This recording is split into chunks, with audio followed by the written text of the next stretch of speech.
One hen, 1 year, 364 eggs out of 365 possible days total. No hormones, no heated barn, no artificial lighting, and no supplements from a bag with a barcode printed on it. Just a single chicken on open pasture, doing exactly what she was originally bred to accomplish. This bird shrugs off freezing winters and brutal summer heat alike without missing a single beat. She almost never gets sick, and she can live up to a full decade under proper care. Her eggs carry roughly twice the omega-3 content and 3 times the vitamin E of typical store-bought eggs.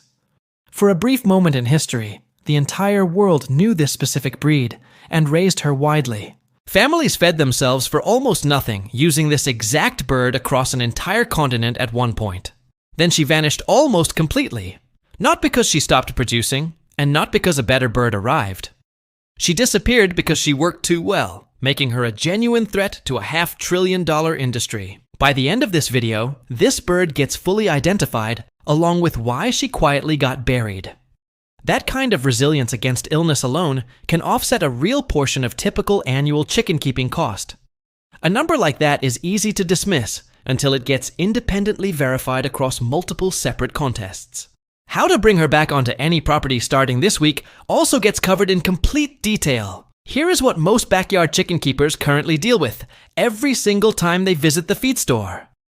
$25 buys a 50-pound bag of layer pellets that lasts maybe 3 weeks for a small flock. That works out to over $400 a year, just on basic feed alone before anything else.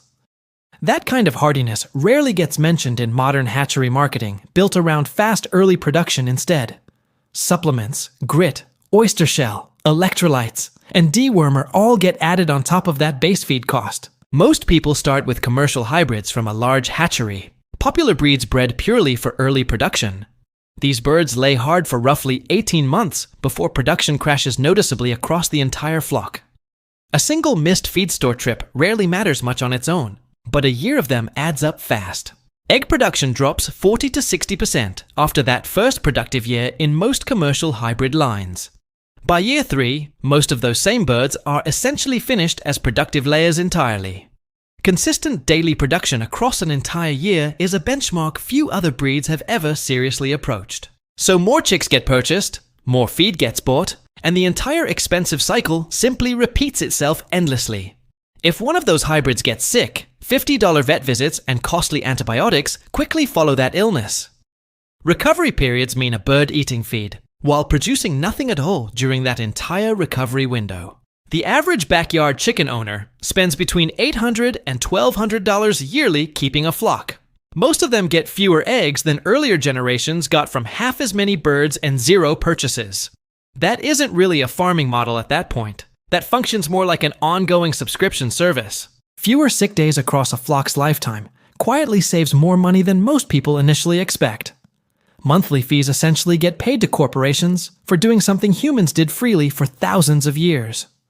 None of this actually had to work this way, and it was never originally supposed to. A bird existed that was specifically built to end this exact cycle for good, engineered across many generations. That bird was designed to feed a family without draining a household budget month after month.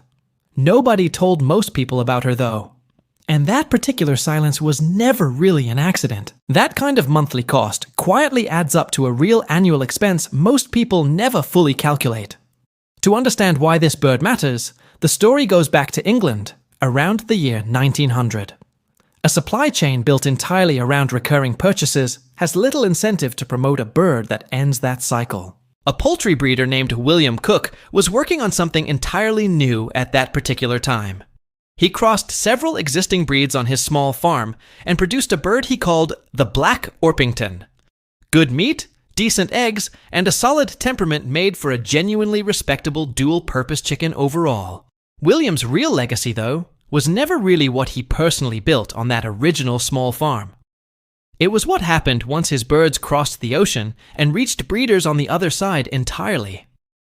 Australian breeders acquired those Black Orpingtons in the early 1900s with one very specific goal in mind. Not show ribbons, not fancy feathers, and not breed standards for a county fair competition anywhere.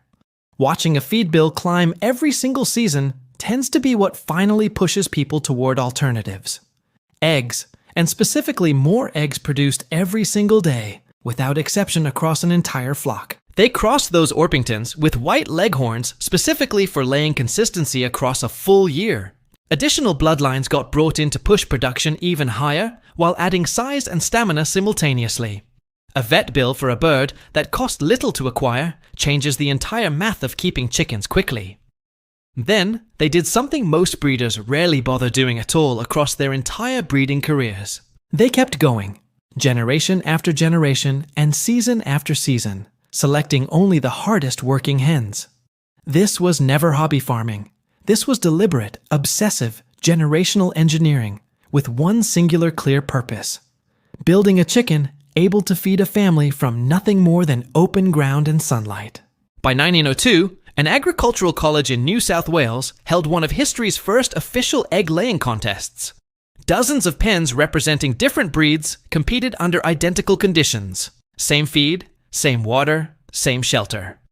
Early versions of this new breed took a striking number of the top competitive spots that very first year. Those Australian breeders remained unsatisfied though, continuing to select and push production even further afterward. What happened next would go on to change poultry history in a genuinely permanent, lasting way. A cycle repeating every 18 months rarely gets questioned once it becomes the accepted default norm. First, the record that genuinely shook the entire poultry world once it became publicly known. A breed thriving across both frozen winters and scorching summers challenges what most modern hybrids can handle. In 1922, at a major laying contest, a pen of just 6 hens laid an astonishing total: 1,857 eggs across 365 consecutive days from those 6 birds combined. Breeding purely for output rather than looks demands a level of discipline most hatcheries never bother applying. That works out to roughly 309 eggs per hen across a single calendar year. No artificial lighting, no climate-controlled barn, no hormones, and no pharmaceutical assistance of any kind whatsoever. The poultry world went completely silent, since nobody had ever seen numbers like that from any breed before. It didn't stop there though, since the next contest produced an even more remarkable individual result. A breed thriving without heating, cooling, or medication challenges nearly every assumption modern poultry keeping relies on. A single hen laid 347 eggs across 12 consecutive months of steady production. Another bird from those same famous bloodlines pushed that number even higher shortly afterward. Then one particular hen, rarely discussed today, laid 364 eggs across 365 days. One egg nearly every single day for an entire calendar year, minus just a single missed day. No laboratory, no special feed program, just an Australian hen on open pasture with sunlight and bugs. 5 main bloodlines built this exact bird to that remarkable level of consistent, reliable production. Different breeders using different methods all shared one identical obsession driving their entire breeding program forward. A hen that pays for herself from day one and simply never really stops producing afterward. For a brief window, the entire world took real notice of what these Australian breeders had built. That attention, though, brought exactly the wrong kind of eyes toward this remarkable breeding achievement eventually. Second, why this particular bird threatened a genuinely massive, $500 billion global industry structure. The global poultry industry today is worth well over $320 billion in total value. Finding a breeder who tracks real numbers takes more effort than clicking through a hatchery catalog online. The feed industry alone generates another $200 billion stacked directly on top of that figure. An industry this large rarely stays quiet once a genuine threat to its core business model appears. That combines to more than $500 billion built entirely on one simple underlying assumption. That assumption being that everything must get purchased before anyone can successfully raise anything at all. Consider what happens to that massive feed business once a heritage hen walks onto pasture and feeds herself. Consider what happens to veterinary pharmaceutical sales once a naturally hardy breed almost never actually gets sick. Consider what happens to genetics companies selling patented hybrids once an open breed simply outperforms every product. Contest conditions kept identical across every pen is exactly what makes a result like this credible. Those industries stand to lose real billions of dollars from that kind of widespread genetic independence. Deliberate multi-generation selection requires patience. Most modern breeding programs simply aren't built to sustain. Industries facing that scale of potential loss rarely sit quietly and simply accept the situation passively. Here is the thing about this particular breed that made her genuinely impossible to fully control commercially. She cannot be patented, and she belongs to no single corporation anywhere in the world today. A record replicated across multiple separate pens rules out any single lucky bird skewing the overall numbers. The pasture she forages on cannot be patented either, since grass, bugs, and sunlight are nobody's property. The knowledge earlier generations carried about raising chickens without buying anything also cannot be patented or controlled. Whatever cannot be patented cannot be controlled, and whatever cannot be controlled cannot generate recurring revenue reliably. Whatever cannot generate recurring revenue eventually gets replaced by something that can generate it instead. So that is exactly what happened across the poultry industry over the following several decades of change. A genetically extreme meat bird replaced her, one hitting slaughter weight in just 6 weeks total. A pen result this dramatic tends to get remembered decades later, long after most contest scores fade from memory. That replacement bird cannot reproduce naturally, and often dies of organ failure if allowed to live longer. Open pasture got replaced with climate-controlled factory barns, where birds never see real sunlight at all.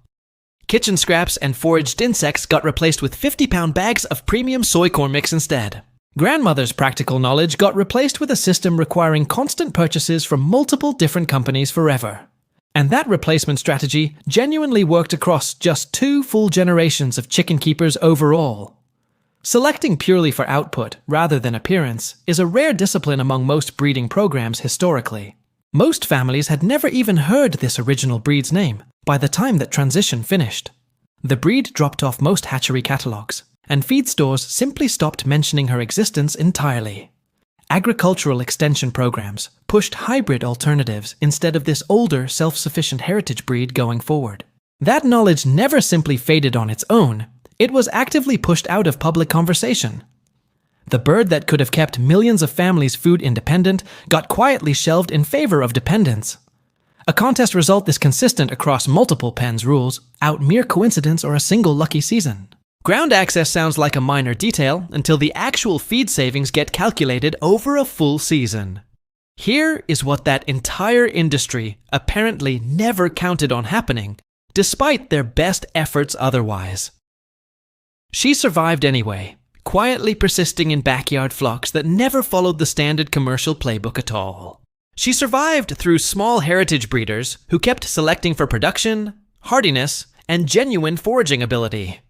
She survived in homesteaders who never stopped asking one specific question the industry hoped everyone would forget. Why keep paying for something earlier generations obtained essentially for free across their entire farming lives? Today, a leading conservation organization lists this heritage breed as genuinely worth actively preserving going forward. News of results like these spreading across an entire farming community speaks to how rare this achievement was. Small breeders across the country are actively rebuilding those original production lines with real dedication. The results prove exactly what those Australian farmers proved roughly 100 years earlier under similar conditions. This bird still genuinely performs at a remarkably high level under proper modern management today. She still lays 250 to 300 eggs yearly on good pasture with minimal inputs required. She still handles heat and cold extremes without any supplemental heating or cooling equipment whatsoever. She still raises her own chicks naturally without needing an incubator or any artificial assistance at all. The underlying genetics never actually failed anyone. The information simply got buried for several decades instead. That information is coming back now specifically because people are actively digging it back up again. Which brings this whole discussion to the part that genuinely matters: how to actually do this personally. Independent verification under identical contest conditions carries more weight than any single farmer's personal claim. Step 1 involves finding a genuine heritage version of this breed, and this is where most people go wrong. Ordering from a large commercial hatchery should generally get avoided when seeking this particular breed specifically.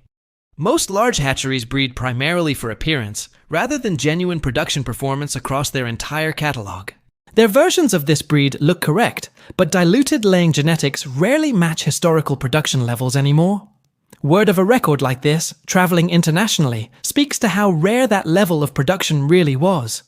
What actually matters is finding a breeder actively selecting for production, foraging instinct, and genuine hardiness. Someone who genuinely tracks their numbers and knows exactly what their hens actually lay each year matters most. Ownership matters enormously once billions of dollars in recurring revenue depend on a single genetic resource. Conservation organization directories prove genuinely useful for locating this specific type of dedicated breeder. Local poultry groups and heritage breed forums represent another genuine goldmine worth exploring thoroughly beforehand. Asking pointed questions and looking specifically for breeders who discuss performance rather than plumage helps enormously. A genuine heritage bird from a production-focused breeder costs more upfront than a standard hatchery chick.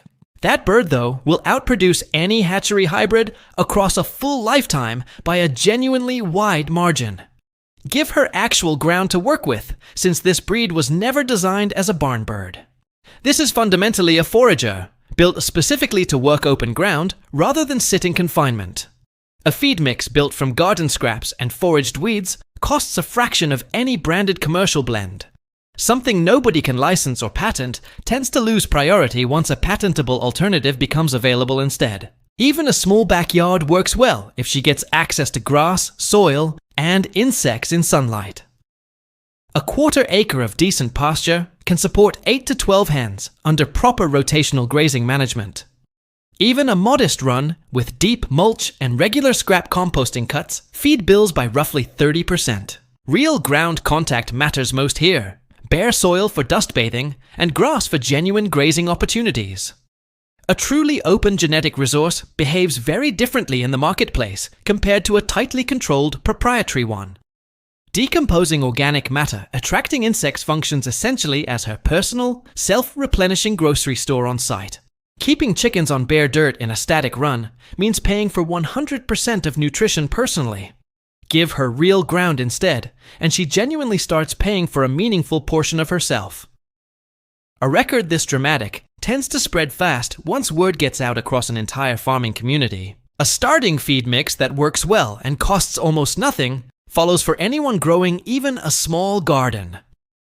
60% cracked corn or wheat provides steady energy across the entire flock's daily nutritional needs. 20% protein comes from black soldier fly larvae, sunflower seeds, or simple dried mealworms. A resource nobody can own or license tends to get quietly pushed aside in favor of one that can.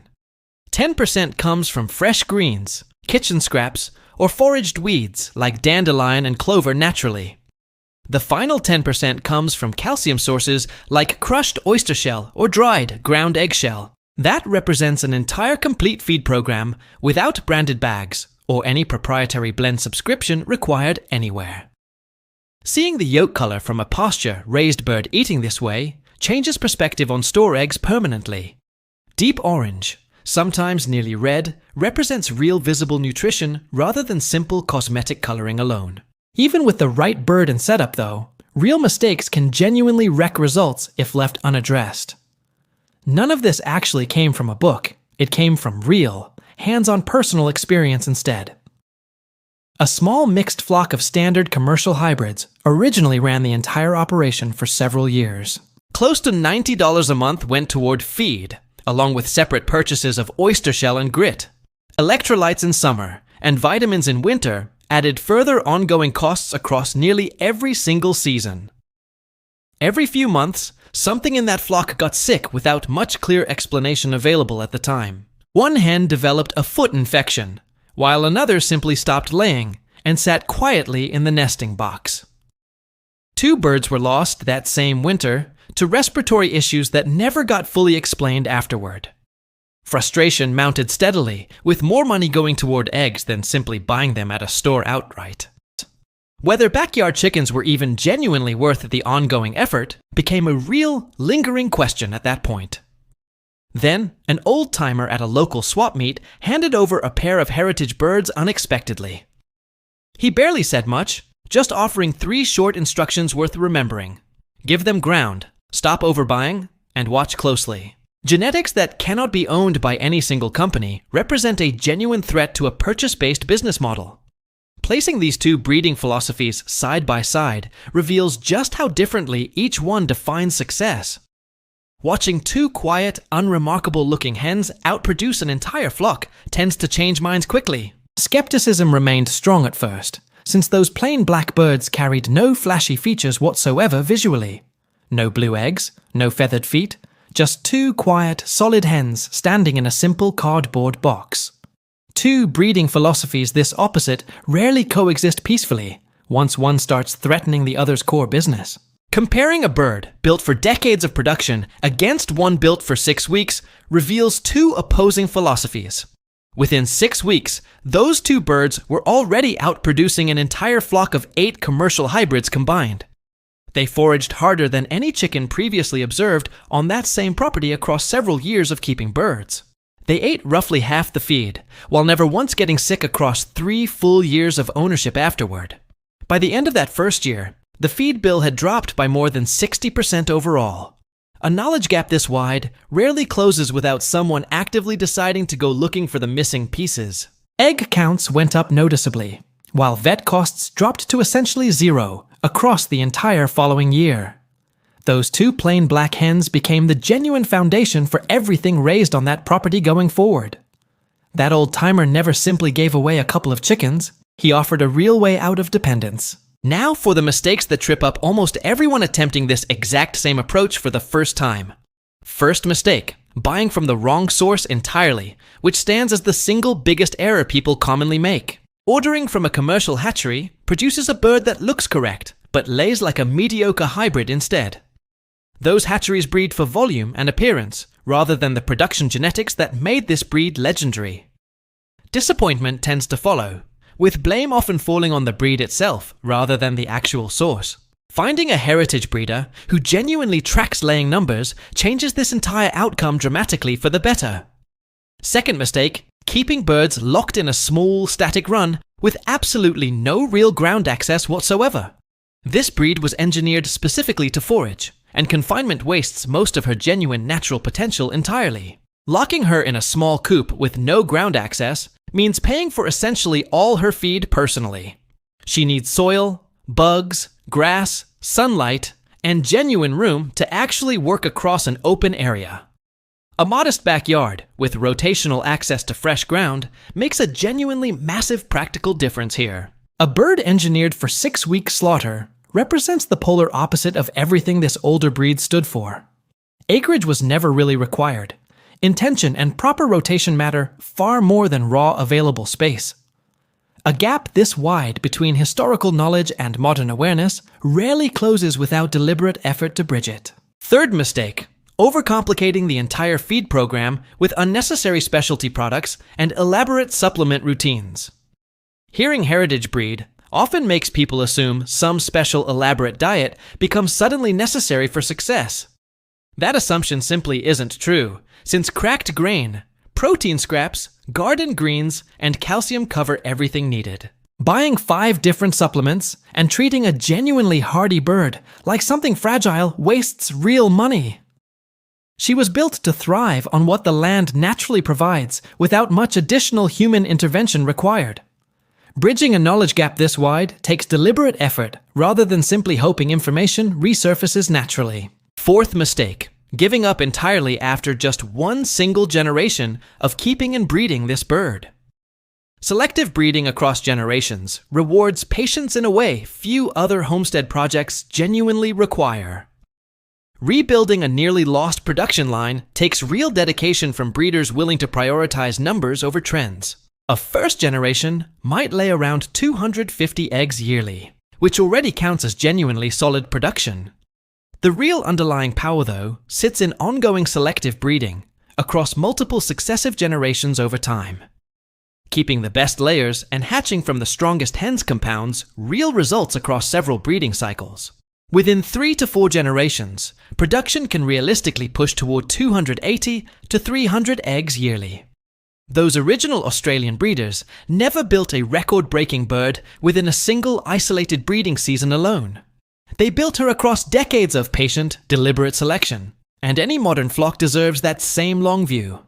Now picture what this entire approach genuinely looks like 3 to 5 years into consistent practice. A self-sustaining flock of heritage birds exists on the land, foraging most of their own food naturally. The feed bill sits at a fraction of what it once cost under standard commercial hybrid management. 250 to 300 eggs per hen yearly get collected from birds that rarely get sick. New chicks stop getting purchased entirely, since hens raise their own replacements naturally without outside intervention. Burned-out hybrids stop needing replacement every 18 months under this kind of longer-lived heritage system. Standing in a feed store aisle, wondering which $30 supplement bag gets needed, simply stops happening. Persistence among a small group of dedicated breeders is often the only reason older bloodlines survive at all. Knowledge fading from public conversation rarely happens by accident once a clear financial incentive exists. Small, dedicated breeders preserving original bloodlines matter more than most casual poultry keepers ever realize. Eggs turn deep orange and genuinely nutrient-dense, outperforming anything realistically available at any local store. Neighbors notice, family notices, and anyone who tastes these eggs rarely goes back to standard store-bought options. This represents building an entire food system, rather than simply maintaining a casual backyard hobby project. That same dedication is exactly what makes rediscovering this breed possible for anyone willing to look today. That system feeds a family without asking permission from any supply chain, corporation, or feed company involved. That kind of dedication quietly kept an entire genetic legacy alive through decades most people never noticed. That isn't just a hobby at that point. That represents genuine, tangible independence held in one's own hands. It all started with one specific breed that certain industries genuinely hoped nobody would ever rediscover. So here is a genuine question worth sitting with. Is this exact breed already part of any given flock? Drop that answer in the comments below, since every single one gets read and genuinely considered afterward. If this video revealed something worth thinking about differently, hitting subscribe brings breakdowns like this every single week. Heritage breeds, forgotten methods, and real numbers get covered here consistently without corporate sponsorship shaping the message. This knowledge was never truly lost. It was simply waiting patiently for someone willing to go looking for it.